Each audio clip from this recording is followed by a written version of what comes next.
Bueno, dudas que tengan acerca de lo que hemos visto.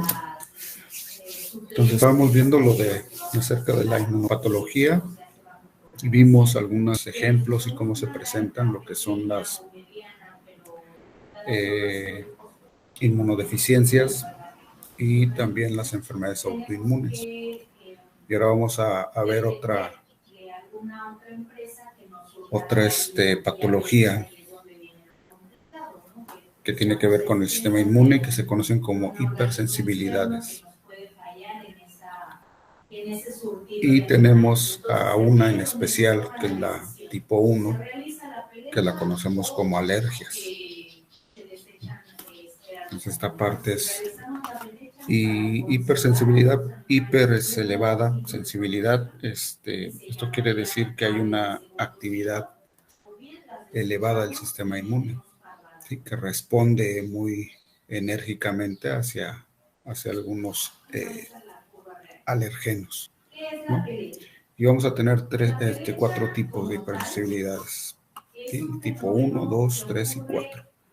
Y aquí en el cuadro vamos a ver que hay mediadores inmunitarios, ¿sí? En la tipo 1 pues tenemos a la inmunoglobulina E, y el mecanismo de daño a las células es liberación de mediadores inflamatorios. La hipersensibilidad tipo 2 van a intervenir los inmunoglobulinas G y M y van a ocasionar citotoxicidad. La hipersensibilidad tipo 3, IgG y IgM, y van a formar complejos inmunitarios. Y la hipersensibilidad tipo 4 va a estar dada por linfocitos T, ¿sí? Y van a liberar citocinas. Entonces vamos a ver primero la hipersensibilidad tipo 1. Ahora, para que pueda empezar a presentarse la hipersensibilidad tipo 1, por lo que conocemos como alergias, ¿sí? Lo que se ocupa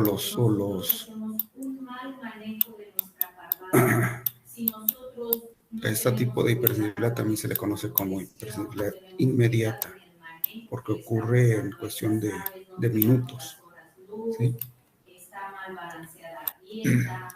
Ahora, necesitamos un primer contacto con el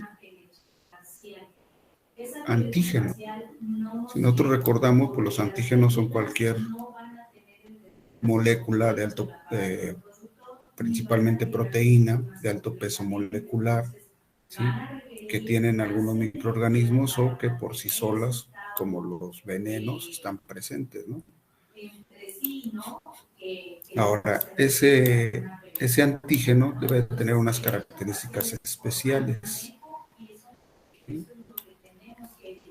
Y aparte, las alergias tienen un componente genético. Un individuo que tiene alergias la puede llegar a transmitir a su descendencia. Este mal funcionamiento del sistema inmune lo puede llegar a transmitir. Este proceso exagerado del sistema inmune hacia ciertos antígenos. Ahora, este antígeno, si en un individuo causa alergias, ¿sí? Se le conoce como alergeno.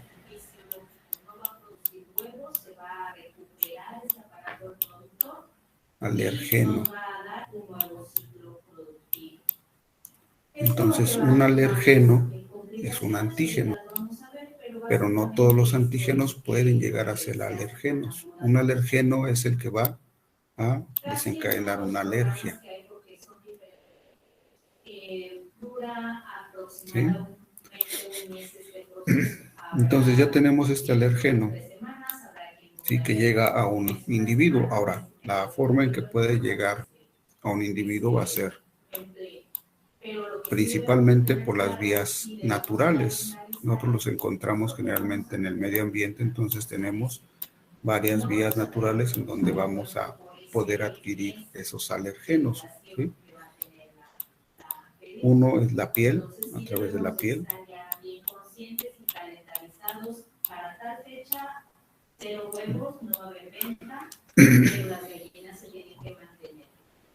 Otro es las vías respiratorias. Entonces, a través de la piel es por contacto, ¿no? Contacto directo de la piel con este alergeno. Vías respiratorias por la inhalación y la vía digestiva por la ingestión de alergenos. Estas son las vías naturales que tenemos para que lleguen los alergenos.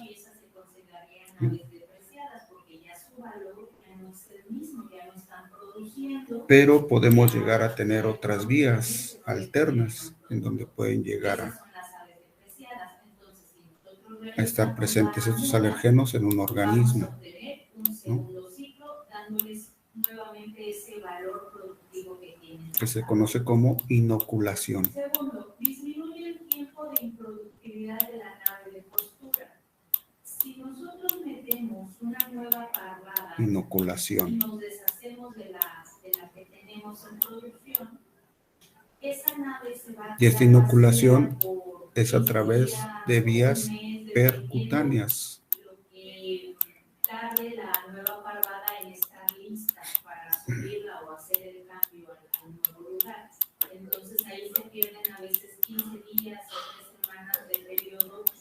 Por una vía percutánea. ¿Qué quiere decir esto? Que va a atravesar la piel, ¿sí? Va a atravesar la piel y va a introducirse este alergeno. Ahora, ¿cómo lo hace? Pues puede ser a través de una inyección, puede ser a través de un insecto, ¿no? Que tienen un aguijón y pican, eso es una inoculación, ¿sí? O de una mordedura de un animal que esté venenoso. Inclusive en algunas plantas, ¿sí? Que llegan a tener cierta cantidad de este tipo de antígenos que se pueden convertir en alergenos, los pueden inocular a través de las espinas que llegan a tener algunas plantas, ¿no? Entonces hay también varias vías de inoculación de estos alergenos. Ahora, dentro de las dos vías, ¿sí? La natural y la, digamos, por inoculación, ¿sí? La de inoculación generalmente es más peligrosa porque la reacción se puede volver fácilmente sistémica, ¿sí? Fácilmente se puede volver sistémica. Predispuestas a que les dé cualquier enfermedad que esté presente en las zonas y nosotros no mantenemos las medidas de bioseguridad. Y generalmente por la vía natural, ¿sí? Es local, pero hay una de estas vías que es la respiratoria, que a pesar de que sea local, pues es peligrosa, ¿sí? Afortunadamente los alergenos son captados en la cavidad nasal y ahí es donde se presenta la alergia. No llegan generalmente hasta los pulmones. Entonces la vía respiratoria, a pesar de ser local, puede llegar a ocasionar problemas serios. Si este alergeno llega hasta los pulmones. Ahora, en un inicio, esos alergenos van a llegar al organismo,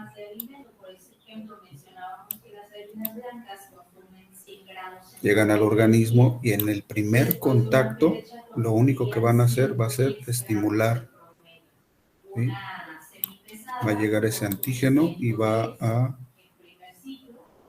estimular, llega ese antígeno al organismo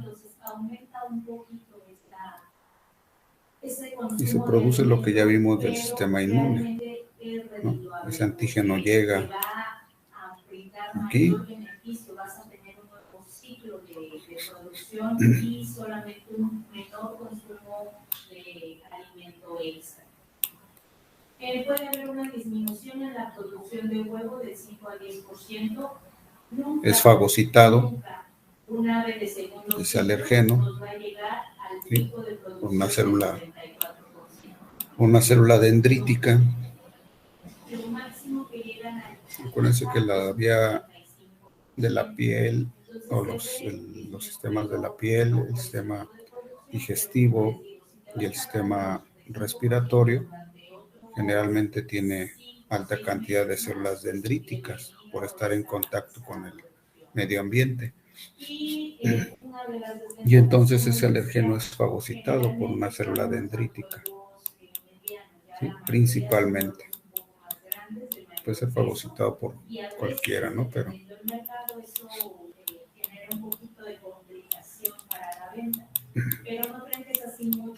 y la célula dendrítica, una vez que fagocita ese alergeno, viaja a través del sistema linfático hasta el ganglio linfático.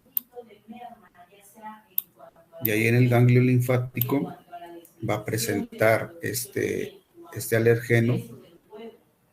La célula dendrítica va a presentar este alergeno a un linfocito CD4. Tienes alergeno que lo va a adherir a el complejo mayor de histocompatibilidad, ¿no? Y aquí lo va a presentar a un linfocito CD4. Primero, como les decía, que nuestra ave llegue a un 60% del producto. Ahora, este linfocito CD4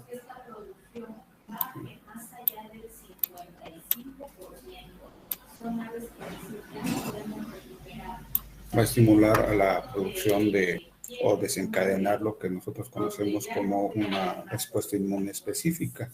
¿Sí? Va a producir linfocitos o los linfocitos CD8, ¿sí? Se activan y tienen mecanismos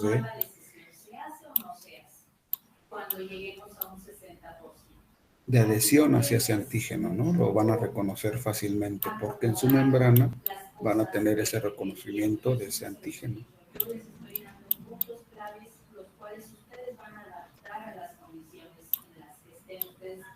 Aquí lo más, o la única diferencia que vamos a tener con otros antígenos es que cuando se transforma un linfocito B, ¿sí? A través de la estimulación del CD4 en una célula plasmática, la célula plasmática va a producir los anticuerpos, y esos anticuerpos que produce son IgE, ¿sí? Generalmente los que se llegan a producir son IgG, IgM, pero en este caso, por ser un alergeno, produce IgG. Eso va a pasar en el primer contacto. Entonces, el primer contacto con algún alergeno, ¿sí? Con un antígeno que pueda ser un alergeno en un individuo, pues no va a ocasionar una alergia. Va a ocasionar todo este proceso, ¿no? Producción de anticuerpos IgE.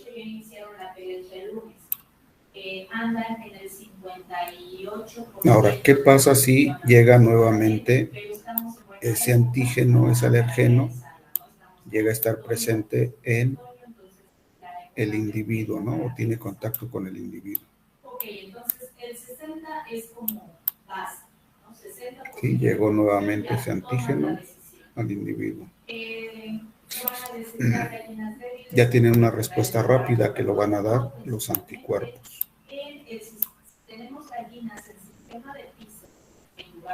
Y esos anticuerpos se van a adherir, ¿sí? A ese antígeno, ese alergeno.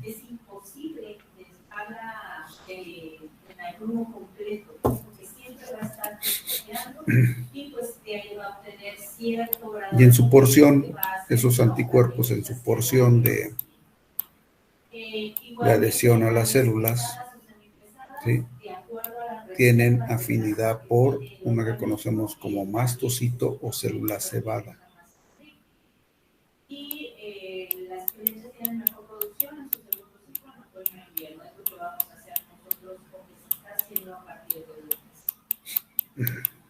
Tenemos 4 métodos. Célula cebada. ¿Sí? O mastocito. El que nosotros empleamos ahí en la UNI es el método California. Y esta célula cebada, al ser estimulada por este complejo de dos anticuerpos y el antígeno, va a empezar a producir o va a degranular. ¿Sí? Esta está llena de gránulos que tienen aminas vasoactivas.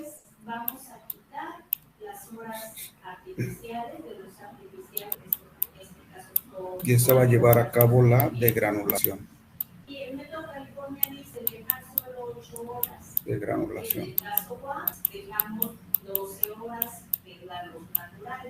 No tenemos manera de reducir eso, no tenemos cortinas que nos hagan que la caseta se ponga oscura. Ahora, en esta degranulación, uno de los principales aminas vasoactivas es la histamina. El método original son 8 horas. Entonces es de un sopetón. La histamina para los individuos no rumiantes y para los rumiantes es la 5-hidroxitriptamina.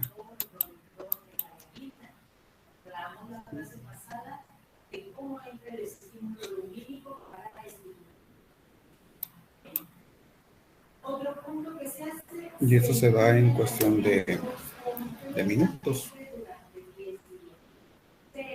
Cero comida durante 10 días.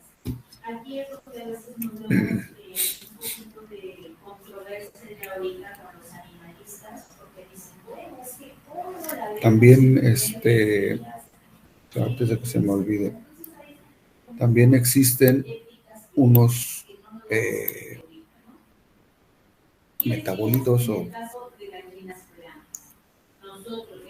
fármacos, ¿sí?, que tienen bajo peso molecular, que se conocen como aptenos.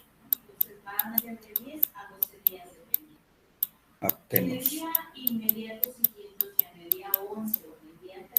Un ejemplo muy claro de estos son las penicilinas. Las penicilinas tienen un peso molecular bajo. Ahora, ¿por qué las penicilinas van a ocasionar una alergia? Porque a la hora que son inoculadas, generalmente, por eso sí, la inyección de las penicilinas es intramuscular, porque pueden desencadenar una respuesta alérgica muy fácil, por ser aptenos. ¿Qué quiere decir que sean aptenos? Que se les puede adherir fácilmente una molécula que es la albúmina, y la albúmina es un transportador de los fármacos en vía sanguínea. Entonces, si se les adhiere, por ejemplo, o los agarra la albúmina para poderlos transportar, ¿sí?, este complejo se convierte en una proteína de alto peso molecular.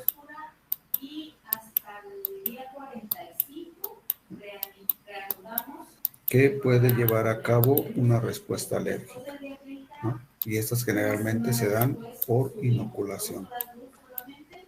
Les digo, el ejemplo más claro son lo que pasa con las penicilinas, ¿no? Las penicilinas son un tipo de apteno que se une a la albúmina, se produce un alergeno en algunos individuos y ese alergeno se inocula y puede estimular la producción de IgG contra ese apteno. Entonces, en una segunda inyección de penicilina, pues va a haber esa adhesión del apteno con la albúmina y las dos inmunoglobulinas estimulan a la célula cebada y presenta la degranulación de la célula cebada. Ahora, no solamente puede ser la célula cebada, sino que también podemos llegar a tener la degranulación de los basófilos, ¿no?, que también tienen esa misma afinidad con la inmunoglobulina E. Entonces, los basófilos también intervienen en la reacción alérgica.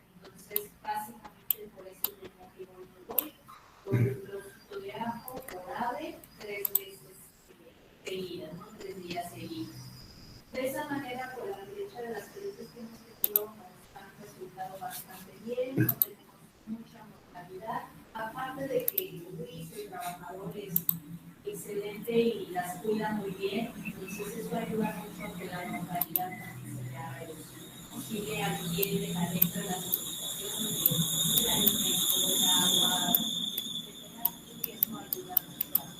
También van a degranular proteasas.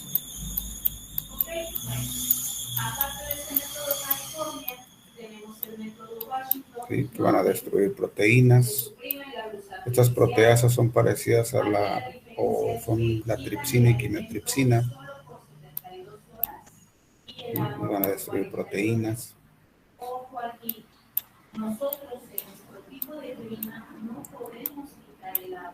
También van a producirse leucotrienos. ¿Sí? Leucotrienos a través de la vía de las lipoxigenasas, ¿sí? La remoción del ácido araquidónico y por consiguiente pues también las prostaglandinas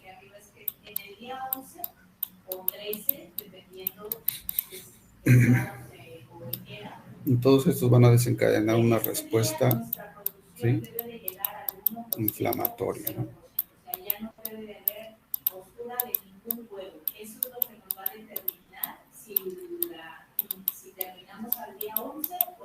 Una respuesta inflamatoria exagerada.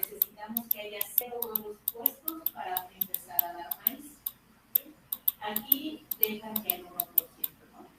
Y se reanuda la alimentación en forma controlada y se realiza un programa de alimentación. Ahora, si es una respuesta inflamatoria exagerada y sistémica, ¿sí? Se puede llegar a producir un choque anafiláctico. Tenemos el método Garmendia. Igual va por lo mismo, ¿no? Es suspensión de luz, de alimento y de agua. Aquí durante 3 días, las 3 cosas. Del 4º al 7º día se empiezan a dar 20 gramos de alimento y 2 horas de agua diaria. De la segunda semana a la 7ª semana, 30 gramos de alimento. Ahora, el organismo tiene que tener algún regulador o tratar de regular este proceso que no es nada benéfico para el organismo.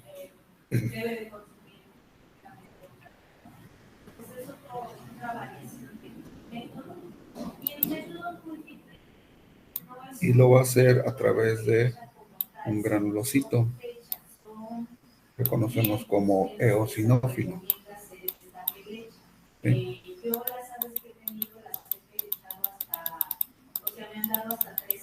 Y este eosinófilo, por eso es que es llamado a este tipo de procesos, y lo que va a hacer regular o tratar de regular,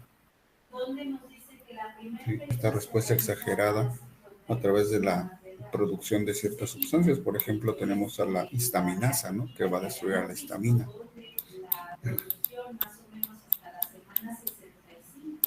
Es donde baja a un 60%, aquí se adelantan al año de edad, a las 52 semanas.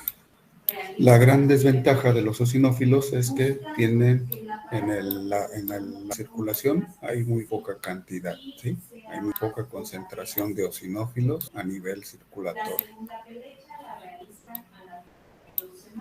Y al ser un proceso exagerado, pues no se puede llegar a controlar. Entonces, de esta manera, las aves nos van a dar 3 ciclos productivos. Y es por eso que vamos a tener,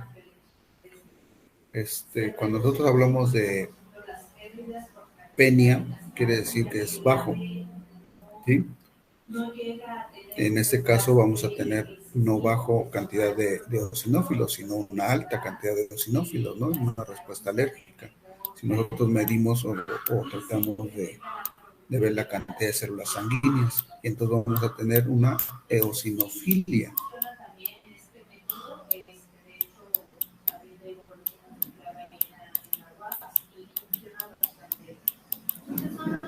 Eosinofilia.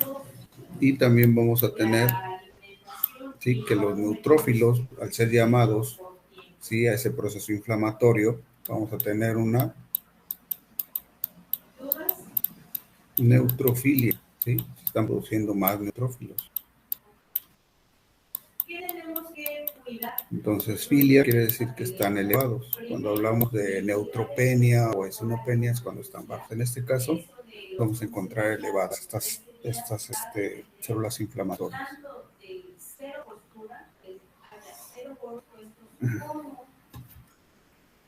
De la pérdida de peso que van teniendo desplazados. Nosotros tenemos que hacer y bueno, aquí está un esquema donde vemos lo que estábamos comentando hace un momento. Llega ese antígeno que conocemos como alergeno, ¿sí? Por las vías naturales, aparato respiratorio, piel, tracto gastrointestinal. En ese segundo contacto de ese alergeno, ¿sí? Ya hay producción de IgE, se unen dos IgE a este alergeno y se estimula la degradación de la célula cebada. ¿Qué nos va a producir esta célula cebada? Histamina, ¿sí? Y aquí están las actividades de la histamina. Permeabilidad vascular aumentada. Va a aumentar la permeabilidad igual que la serotonina, ¿no? Al aumentar la permeabilidad vascular, ¿sí? Se incrementa la salida hacia los tejidos de sustancias que intervienen en el proceso inflamatorio y vamos a tener lo que nosotros conocemos como el tumor, ¿no? Entonces, por eso vemos que algunas personas, si se aumenta la permeabilidad en la cara cuando tienen alergias, generalmente es donde responden más. En los seres humanos es alrededor de los ojos, en los perros es en los belfos, ¿sí? En los gatos es en toda la cara, ¿sí? Que son menos alergenos, tienen menos problemas de alergias los gatos que los perros. Los perros sí tienen más probabilidad de que les surjan alergias. Y al elevarse la permeabilidad, pues incrementa ese edema, ¿no? Principalmente en la cara, o puede ser en la piel, en algunas partes de la piel.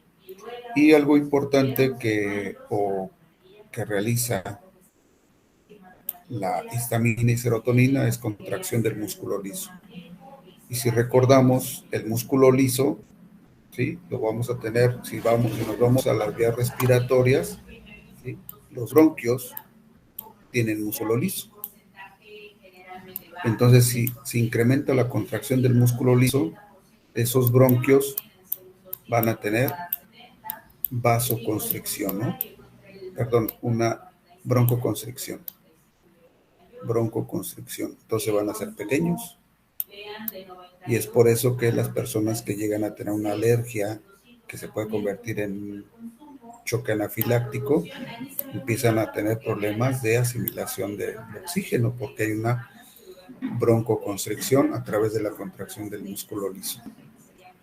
Más o menos está la conversión alimenticia aumentó un poquito por y además hay edema, ¿no?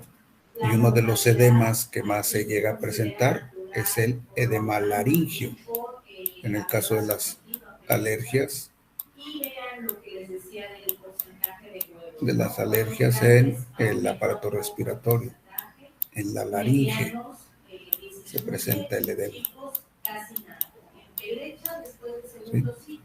No hay casi huevos chicos, no hay textura de huevos chicos. Entonces, esto lo podemos ver como... También se libera el factor de activación de las plaquetas, se activan las plaquetas y nos da pues todo lo que ya sabemos de las plaquetas, ¿no? Agregación plaquetaria, llamado a otras células inflamatorias, de granulación también de las plaquetas para producir ciertas sustancias como las prostaglandinas, el trombosano.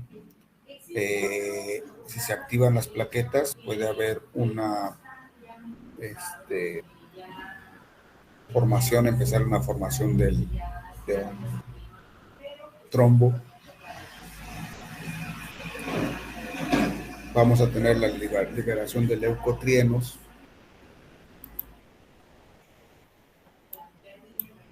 Y estos leucotrienos, el C4, D4 y el E4, también elevan la permeabilidad vascular. Por eso es que tenemos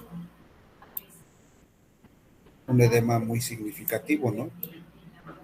elevan la permeabilidad vascular, ¿sí? Y también ocasionan contracción del músculo liso. Y el leucotrieno B es quimiotáctico para eosinófilos y neutrófilos, ¿sí? Los neutrófilos van a exacerbar el proceso inflamatorio y los eosinófilos van a tratar de controlarlo, ¿no?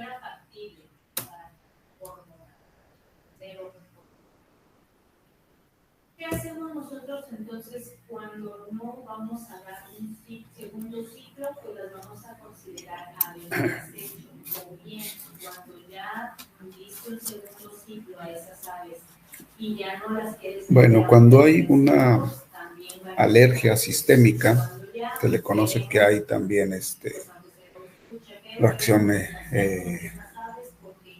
o choque anafiláctico. Vamos a tener diferentes tipos de reacciones dependiendo de las especies, ¿sí?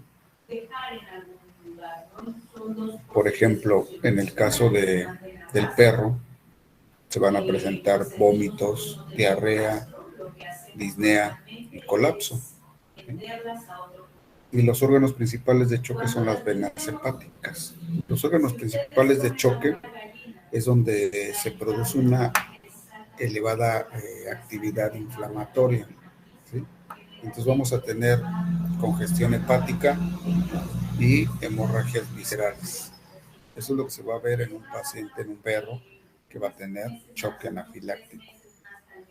En el caso del gato, hay disnea, problemas para respirar, prurito, que es comezón, ¿sí? En la piel, vómito y diarrea. Y los órganos principales de choque, pues es el aparato respiratorio y el intestino, ¿sí? Va a ocasionarse edema pulmonar y vamos a tener trastornos intestinales, como por ejemplo la diarrea y el vómito, gastrointestinales. Cuando hay rastros en la zona, pues se matan a rastros y generalmente la carne de la gallina. En el caballo, tos, disnea y diarrea, ¿sí? Los órganos principales de choque, el aparato respiratorio y el tracto gastrointestinal, lo que nos va a ocasionar un enfisema pulmonar y hemorragias en el intestino. En el cerdo vamos a tener prurito, comezón, cianosis, ¿sí? Y colapso. Los órganos principales de choque, respiratorio e intestino también. Vamos a tener congestión general en todo el organismo.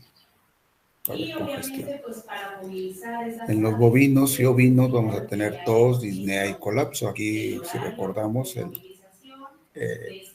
interviene más la 5-hidroxitriptamina. Y en todos los demás es la histamina. ¿Sí? El que se afecta más es el sistema respiratorio. ¿Sí? Vamos a tener edema, enfisema y hemorragias pulmonares. Entonces eso es lo que vamos a observar en un paciente que va a tener un choque anafiláctico. Y ya vimos que, pues bueno, a través del choque anafiláctico, ¿sí? Al final de cuentas, después se eleva la permeabilidad, esa elevación de la permeabilidad a nivel sistémico hace que se reduzca, ¿sí? La volemia. Entonces disminuye la volemia.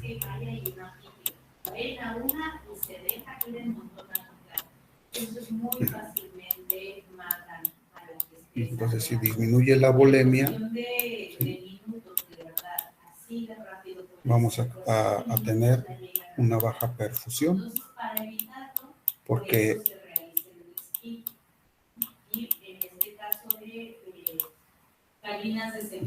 no hay un retorno venoso, ¿no? Disminuye la presión, baja la volemia, ¿sí? Y disminuye el retorno venoso, que es lo que conocemos como encharcamiento venoso.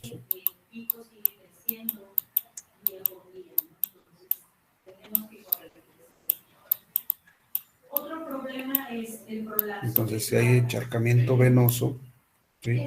No regresa esa sangre al sistema cardiovascular, al corazón, y no puede llevar a cabo la buena perfusión y sigue disminuyendo la perfusión. Una vez que pasa esto, pues se desencadena la fase compensatoria del choque.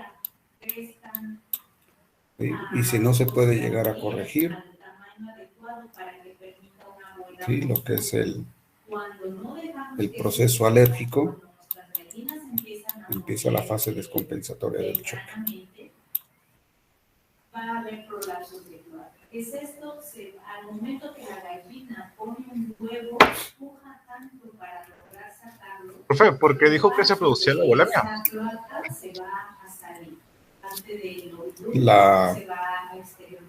La bulimia es la cantidad de sangre en un organismo. Me imagino que quiere decir la hipovolemia.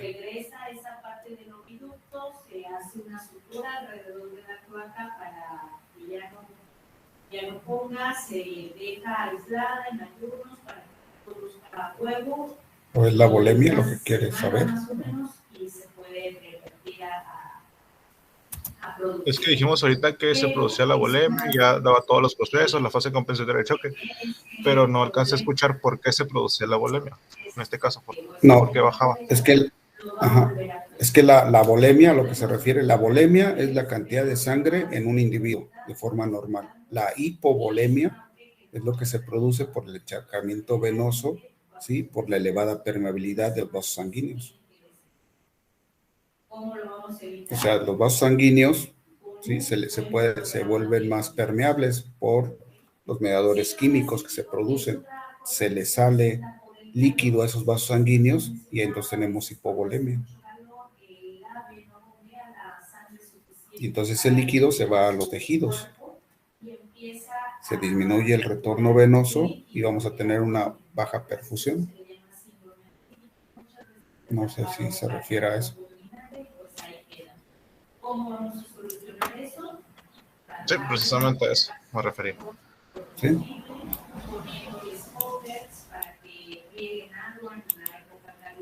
En muchos lugares les ponen ventiladores, abanicos para tratar de ventilar. Sí, aquí lo que no debemos de confundir es que cuando hablamos de bulimia, es que quiere decir que la cantidad de sangre está normal, ¿sí? Está dentro de los rangos de referencia, pero ya cuando hablamos de hipovolemia, ya es cuando está bajo. Sí, es que como al inicio mencionamos que se bajaba la bulimia, o sea, la hipovolemia en este caso que se producía, pero cuando lo pregunté con bulimia nada más. Con bulimia, ajá, sí. Ok. Error mío. No hay problema.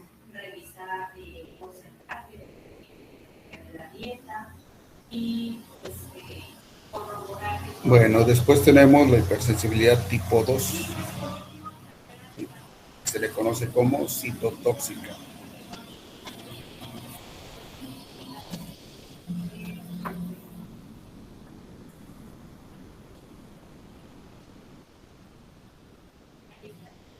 Y entonces aquí hemos comentado que intervienen los inmunoglobulinas G y M, ¿no? Y también puede intervenir el complemento. Todo esto nos va a ayudar a que nuestras gallinas, ya sean de primer ciclo, de segundo ciclo, se mantengan lo mejor posible.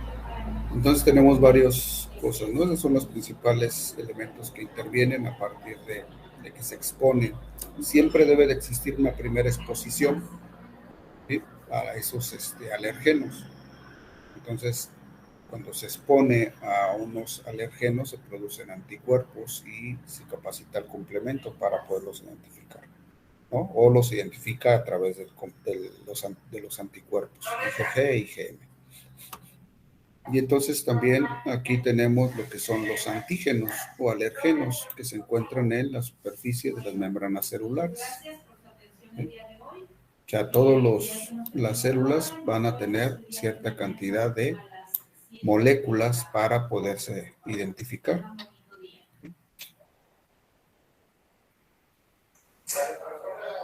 Entonces, por diversas situaciones, que es este tipo de hipersensibilidad se parece a una que veíamos, por lo cual se desencadenaban las enfermedades autoinmunes.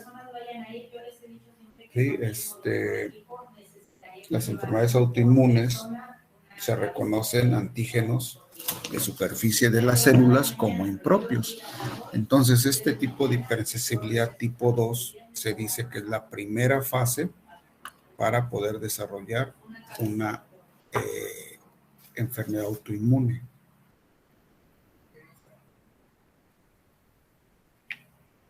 Y entonces tiene el mismo proceso de cómo se genera una enfermedad autoinmune, ¿sí? Que ya habíamos comentado. Por ejemplo, tenemos un eritrocito. Aquí tenemos un eritrocito. Y si ese eritrocito, ¿sí?, en su interior tiene, no sé, una bacteria, un microorganismo, un virus, ¿sí?, en su interior, ese eritrocito pues va a ser fagocitado, ¿sí?, porque se reconoce que está dañado y va a ser fagocitado. Entonces, ese eritrocito que tuvo un problema es fagocitado. Pero este eritrocito pues tiene antígenos, ¿no? O proteínas de superficie. Y es fagocitado por una célula fagocítica, ¿sí?, que lo va a destruir, pero que se va a equivocar y ese antígeno lo va a ir a presentar a los linfocitos, ¿no? Se estimula la producción de inmunoglobulinas y se generan inmunoglobulinas G y M, ¿sí?, hacia ese antígeno, que es un antígeno de superficie del eritrocito. Y entonces, si nosotros generamos estas inmunoglobulinas, estas van a llegar a adherirse a los eritrocitos, ¿no? Pero son eritrocitos propios. Se reconocen como extraños, ¿sí? Aquí se puede fijar el complemento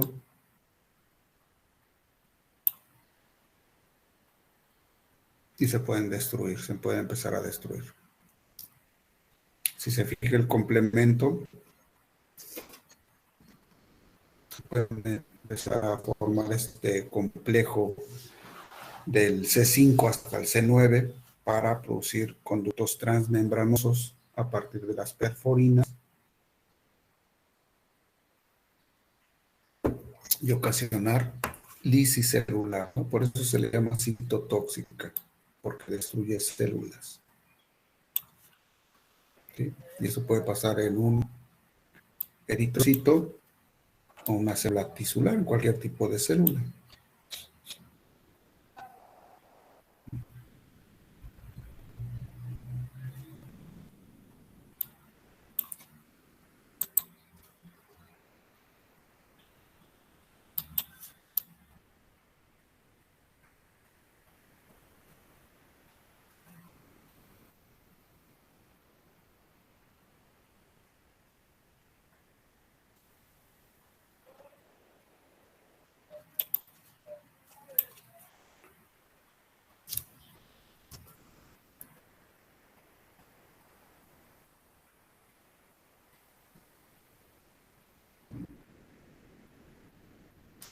Otra forma que se puede llevar a cabo, que es cuando se presenta una destrucción, una hemólisis intravascular en algunos animales después de que nacen y toman el calostro, es cuando, por ejemplo, la madre, ¿sí?,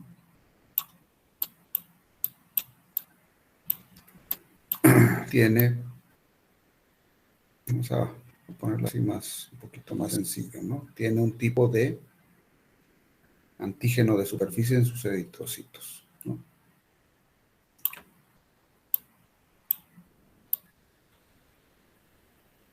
y el padre tiene otro. Pasa mucho con el RH, el padre. Ahora, el feto o producto, ¿sí? Puede heredar el del padre.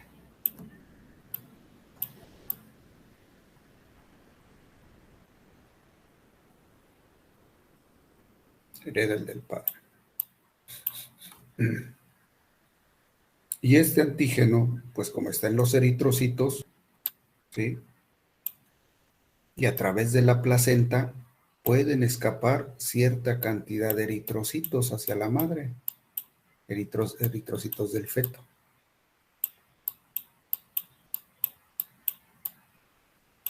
¿Sí? Escapan hacia la madre ciertos eritrocitos del feto y la madre, ¿sí? Al reconocer este antígeno de superficie en esos eritrocitos como impropio, va a generar inmunoglobulinas G e inmunoglobulinas M y contra esos eritrocitos, ¿no? Y entonces los va a empezar a concentrar en grandes cantidades en el calostro.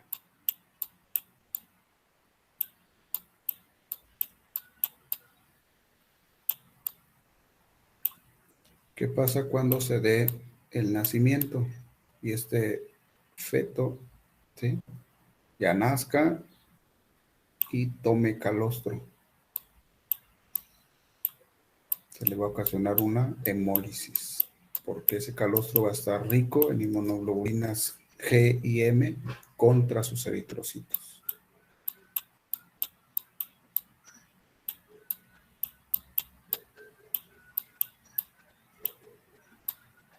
¿Sí?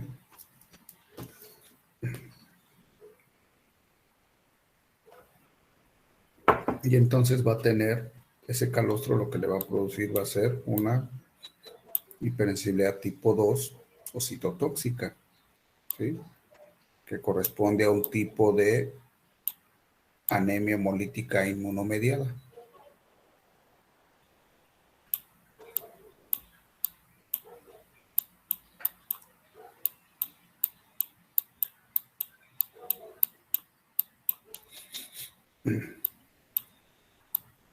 Anemia hemolítica inmunomediada.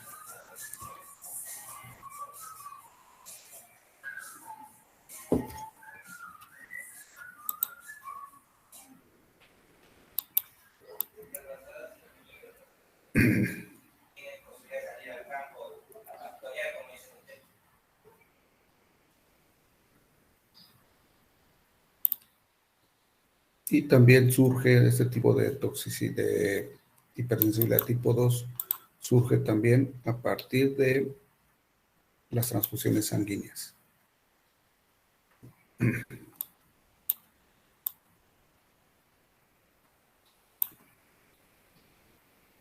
Por ejemplo, este es el individuo 1, ¿no? El que va a donar sangre, y es el individuo 2, el que va a aceptar la sangre.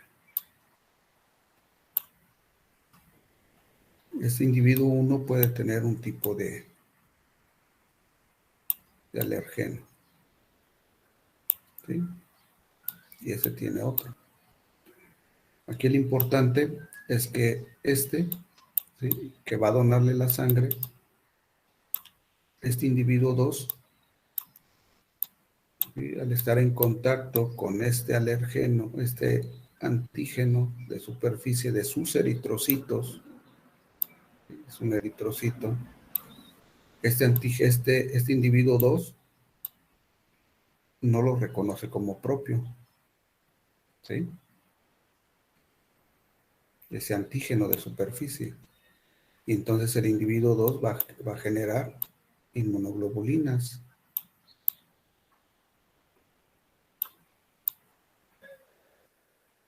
¿Sí? Porque ese antígeno nunca había estado presente en su sangre y ahorita que esté presente produce inmunoglobulinas G y M, ¿no?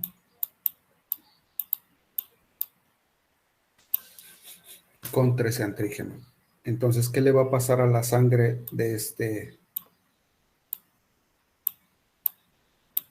del donador? en vez de que permanezca, y va a surgir más en una segunda donación, ¿no? Pero en vez de que permanezcan los eritrocitos viables, van a ocasionar hemólisis. Esos eritrocitos que le están donando a este 2 se van a empezar a destruir.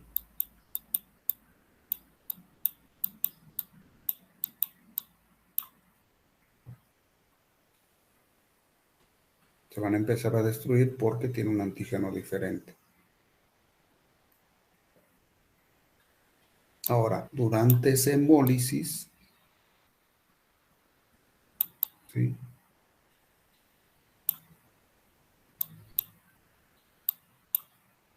hay fagocitosis de los eritrocitos. Es una hemólisis masiva, ¿no? De toda la sangre que le donaron, toda se está destruyendo.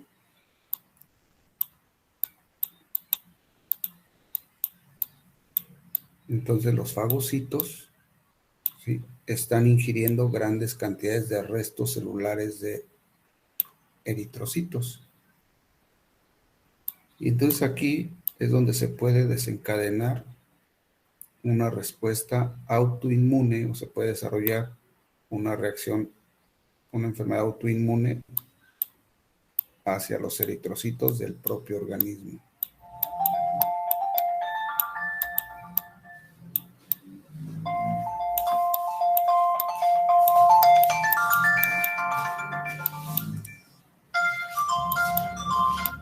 ¿Sí? Bueno.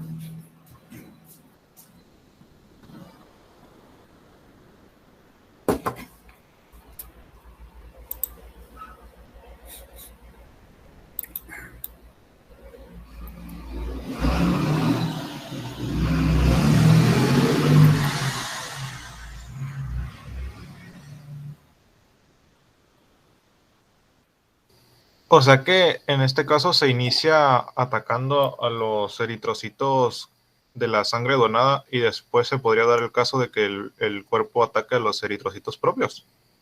Así es. Sí. Si el que al que le donaron la sangre tiene esa afinidad por crear enfermedades autoinmunes, ¿no? O sea, si él puede llegar a hacer eso de desarrollar enfermedades autoinmunes, es muy probable que con esa transfusión sanguínea genere una enfermedad autoinmune.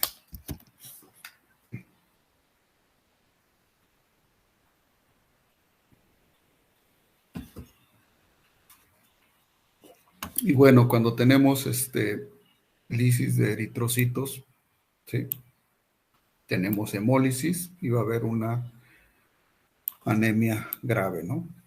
Destrucción de eritrocitos, vamos a tener anemia grave.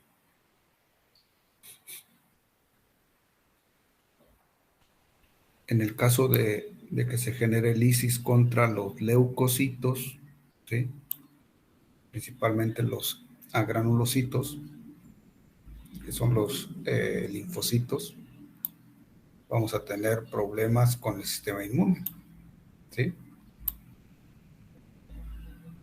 Van a producir gran cantidad de infecciones. Cuando se empieza a ver este proceso, esta lisis celular en las plaquetas, vamos a tener trombocitopenia, una baja cantidad de plaquetas en la sangre. Y si hay baja cantidad de plaquetas, pues vamos a tener algo que se conoce como púrpura hemorrágica, por la deficiencia de plaquetas. Y entonces a nivel periférico vamos a tener hemorragias, púrpura hemorrágica.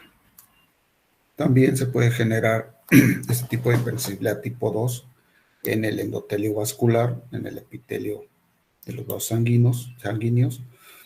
Va a haber fragilidad vascular y también vamos a tener una púrpura hemorrágica, ¿no? Pero va a ser vascular, ya no va a ser por la deficiencia de plaquetas.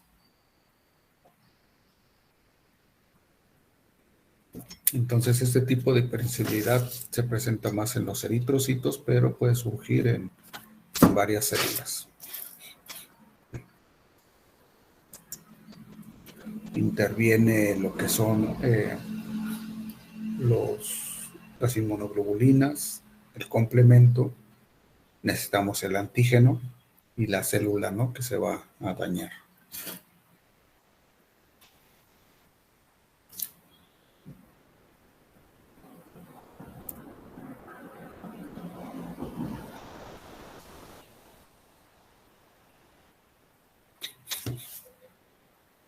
Después tenemos la hipersensibilidad tipo 3.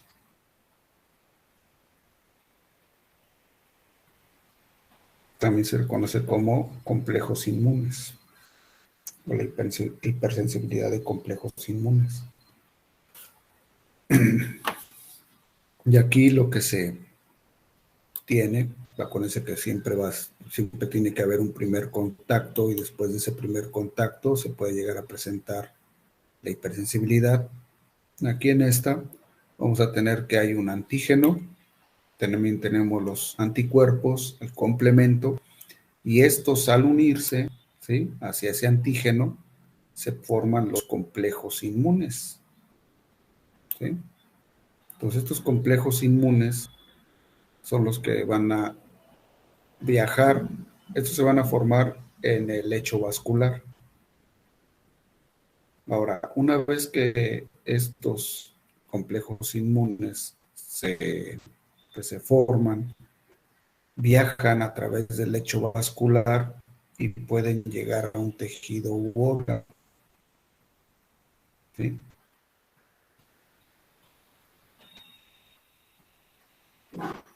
Por ejemplo,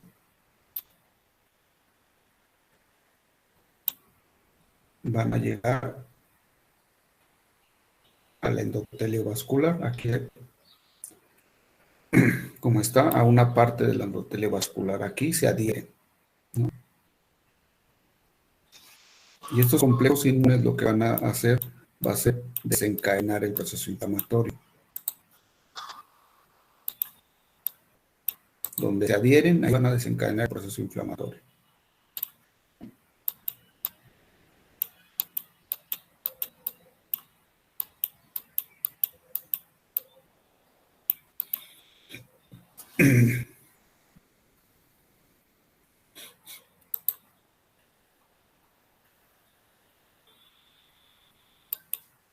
Entonces, cuando se adhieren al endotelio vascular, ¿sí?, en una zona, en un lugar nada más que es local, se le conoce como reacción de Artus.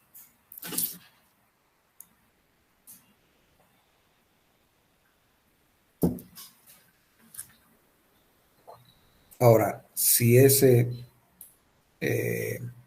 proceso de formación de complejos inmunes, ¿sí?, es masivo y se distribuye en todo el cuerpo y se va a adherir al endotelio vascular de muchas partes del organismo, se vuelve generalizado, se le conoce como la enfermedad del suero.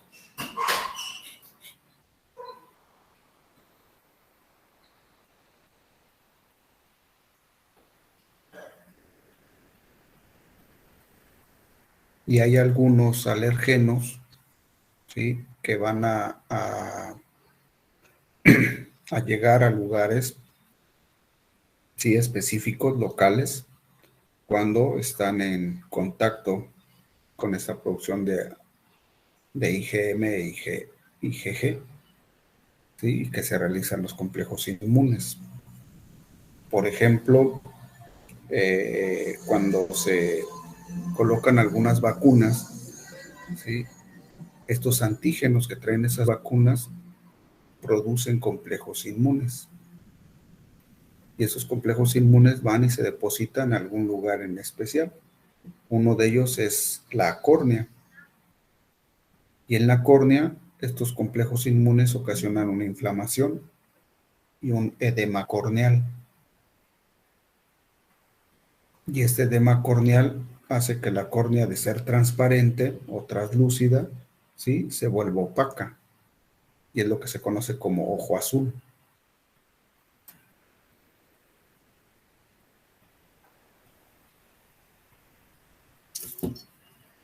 No es otra cosa más que un edema corneal, ¿no? Provocada por complejos inmunes. Esto se puede llevar a cabo a través de o después de una vacunación, ¿no? Se ha visto que es cuando más se llega a presentar.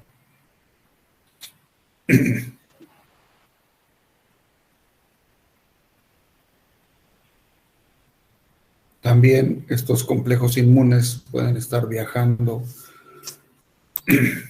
a través del sistema circulatorio y llegar a lo que es el glomérulo. Y si llega al glomérulo, acuérdense que ahí se da la filtración renal por medio de la arteria aferente, llega al glomérulo y se depositan en el glomérulo estos complejos inmunes. Y en el glomérulo va a ocasionar una inflamación.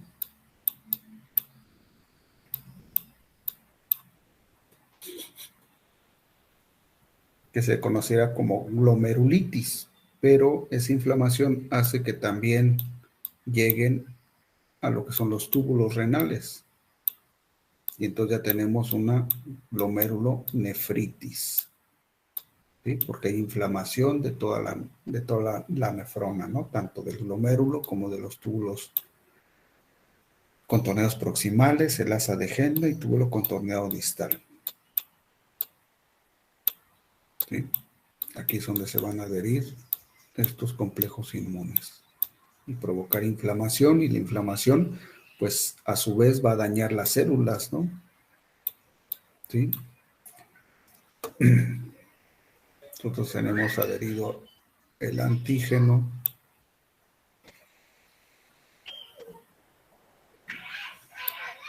el complemento, ¿sí? Y están cerca de las células endoteliales, ¿no? Que también nos van a empezar a dañar a través del proceso inflamatorio. Y es por eso que se produce una glomerulonefritis, ¿no? Que dentro de todas las hipersensibilidades de tipo 3 de los complejos inmunes, la formación de complejos inmunes es una de las más peligrosas, ¿no? Porque ocasiona primero, como es aguda, ¿sí? Una insuficiencia renal aguda. Y si no se controla, daña lo que es la membrana basal del epitelio de los túbulos renales y se produce una insuficiencia renal crónica que es irreversible. Y entonces ya no pueden funcionar bien esos riñones, ¿sí? A través de una hipersensibilidad tipo 3. Hay otra que se conoce como neumonitis hipertensiva, que es cuando estos complejos inmunes tenemos a lo que es el alveolo. El alveolo está rodeado por vasos sanguíneos, ¿sí? Para el intercambio gaseoso, pero en esos vasos sanguíneos están estos complejos inmunes y se adhieren a lo que es el alveolo.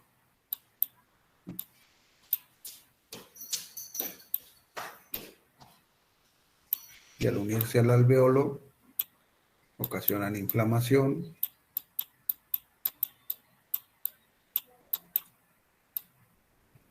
y esa inflamación es la que conocemos como una neumonitis hipertensiva, hipersensitiva, perdón.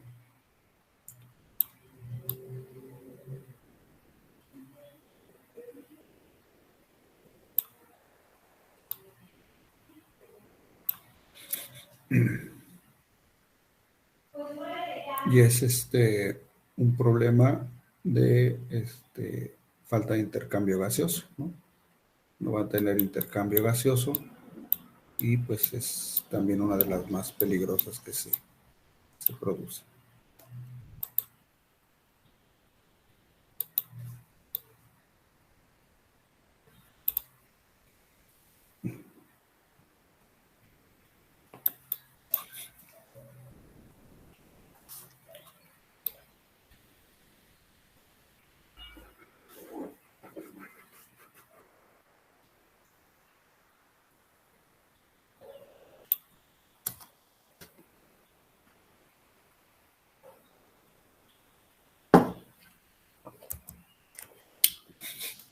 Y por último tenemos la hipersensibilidad tipo 4 o retardada, que en esta tenemos los antígenos, que pueden ser antígenos virales, bacterianos o micóticos. Aquí van a intervenir los linfocitos, por eso es que se llama retardada, porque va a aparecer más o menos después de 72 horas. Sí, es la que se tarda más. Ahora, estos antígenos van a sensibilizar estos linfocitos, ¿no? Ya estuvieron contacto estos linfocitos con los antígenos, están sensibilizados, y cuando estos linfocitos sensibilizados entran en contacto con ese antígeno otra vez, ¿sí? Rápidamente van a producir las citocinas, ¿no? Y van a producir un proceso inflamatorio. ¿Sí? Producción de citocinas.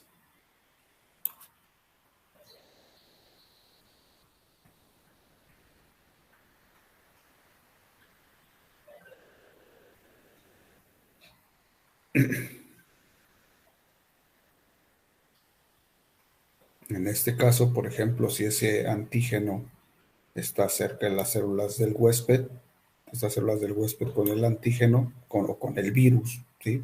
Porque tiene el virus esa célula, ¿sí? Esa célula va a ser reconocida como una célula que está mal, que tiene daño, y se va a ocasionar la lisis de la célula infectada, ¿no? Ya sea por virus, bacterias u hongos. Y se va a ocasionar un proceso inflamatorio severo por esta hipersensibilidad tipo 4. Ahora, hay una prueba, ¿sí? Que se llama la prueba de tuberculina para detectar la tuberculosis. Y se basa en la reacción de hipersensibilidad tipo 4.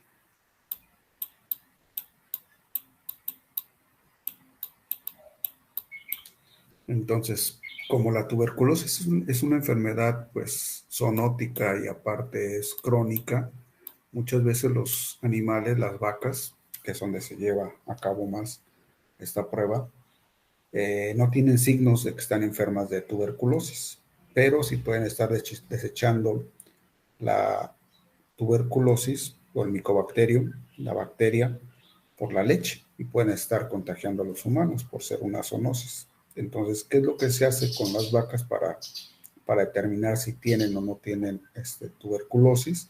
Puedes ver si sus linfocitos han tenido contacto con la tuberculosis, ¿sí? Entonces, la tuberculina no es otra cosa más que el antígeno de la tuberculosis, un antígeno específico. ¿Qué pasa si se les inyecta en un lugar local, principalmente en la base de la cola a nivel subcutáneo, ¿sí? Intradérmico, perdón, se les inyecta intradérmico. Si estos linfocitos o si esta vaca, por ejemplo, ya tiene esa sensibilización de sus linfocitos en esa zona del maslo de la cola, ¿sí? Nosotros tenemos a la vaca, ¿sí? Supongan que aquí está la cola de la vaca. Y si nosotros inyectamos aquí la tuberculina en esta parte, y si esa vaca tiene linfocitos sensibilizados contra ese antígeno de la tuberculosis, ¿sí? Aquí se le va a formar un proceso inflamatorio grave, ¿sí? Y es como nosotros nos vamos a dar cuenta que esa vaca estuvo en contacto con la bacteria de la tuberculosis, ¿sí? Y es una hipersensibilidad tipo 4, ¿sí? O retardada. Y entonces esa hipersensibilidad nos ayuda a diagnosticar, por ejemplo, la tuberculosis en pacientes que no tienen signos de enfermedad.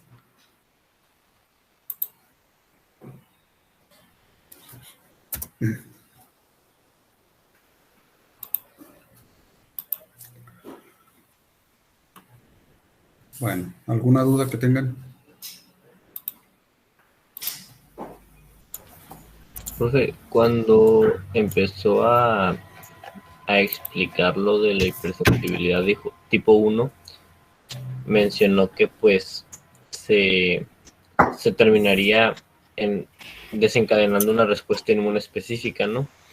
Pero ¿por qué cuando nos exponemos mucho tiempo a los alergenos, muchas veces la respuesta incrementa? O sea, por ejemplo, yo soy alérgico a mi perro y antes nada más, pues, cuando me lamía, se me hacían ronchas en la piel.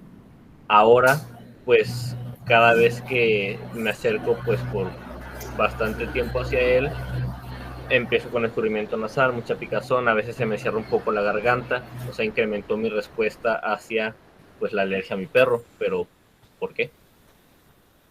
Por esto, miren, por la cantidad de inmunoglobulinas C circulantes hacia ese tipo de alergeno que está presente por mucho tiempo.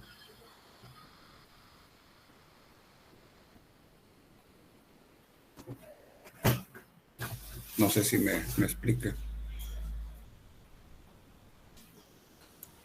Sí, bueno, sí, pues mientras más inmunoglobulina mayor va a ser la respuesta. Así es, y va a ser más rápida cada vez. Sí, entre más expuesto estés a un antígeno, pues mayor cantidad de inmunoglobulinas.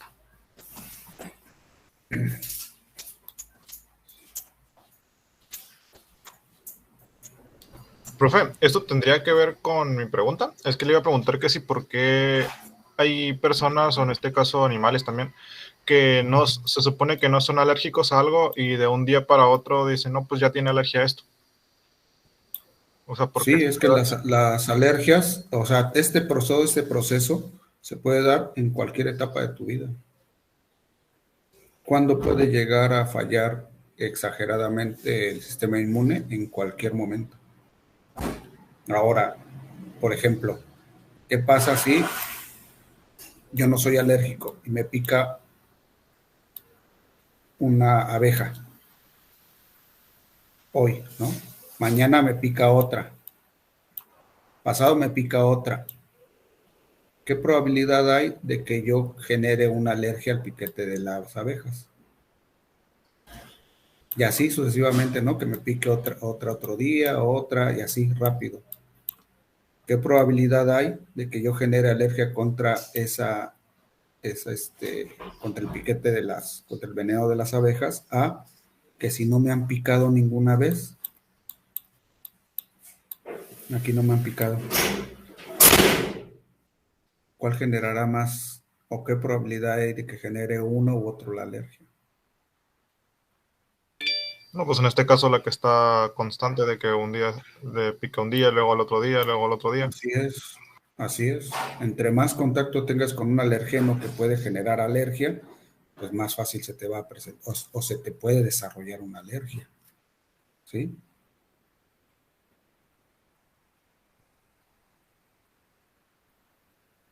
Por eso es que, por ejemplo, los apicultores, ¿sí?, deben de tener por lo menos un ayudante siempre que van a ir a cosechar la miel o van a ir al apiario, porque en algún momento puedes tú desarrollar la alergia. ¿Sí? No pueden ir solos, o no deberían ir solos, ¿no?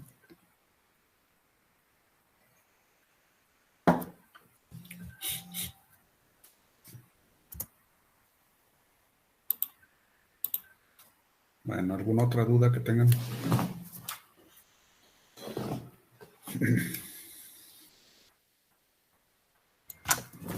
Profe, ¿cuál es la diferencia entre intradérmico y subcutáneo? Intradérmico es en la piel. La piel tiene varias capas, ¿no? Entre la piel, y subcutáneo es abajo de la piel. Gracias.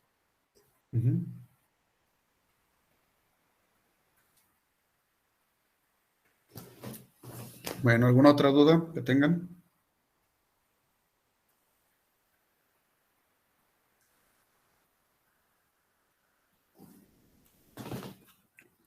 ¿no? Creo que de momento no, profe. Bueno, Profe, pues yo nos tengo vemos. una pregunta. Sí, dígame. Por ejemplo, cuando hay personas que he visto que se inyectan una cantidad mínima de veneno de serpientes, que se la están constantemente inyectando para generarse como una inmunidad al mismo veneno, ¿no se les generaría también una alergia hacia el mismo veneno? Podría ser, pero ¿por qué también nosotros no todos somos alérgicos al polen? O sea, las alergias van a depender también del individuo.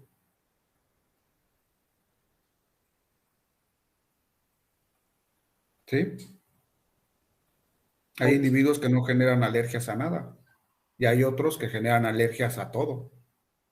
Los que generan alergias a muchas cosas se llaman atópicos, o se les dice así, tienen alergia atópica, que se les genera alergia por muchas cosas. Y en ese tipo de terapias, pues no sería recomendable ponerle una inyección de veneno de serpiente a un individuo que es atópico, ¿no? Porque la probabilidad de que genere una alergia va a ser mayor.